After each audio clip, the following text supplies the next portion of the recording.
Құрметті отандастар, елімізде шуақты көктемнің алғашқы күні алғыс айту мерекесімен басталады. Баршаңызды бірлік пен мейірімге үндейтін мерекеміз алғыс айту күнімен шын жүректен құттықтаймын. Әр отбасыға құт береке, бақыт пен табыс тілеймін. Адамгершілік пен имандылықты өмірінің қазық еткен халқымыз қиын қыстау сынақ жылдарында қамыққан жанға қамқор болды. Жақсылықты жадымызда ұстау адамдығыз.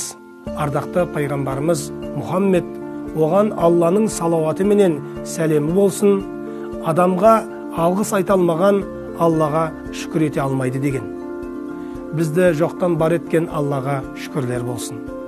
Ұланғайыр жерімізді қорғап, бізге аманат етіп қалдырған бабаларымызға, мейірімін төгіп мәпелеп өсірген ата-анамызға, қамқор болған ағайын туысқа алғыс айтамыз. Мен осы ретте сындарлы сәтте халыққа қамқор болған ел қамындағы азаматтарға, дәрігерлерге, діни басқарманың игі бастамаларына қолдау көрсеткен жомарт жандарға айрықша алғысымды білдіремін.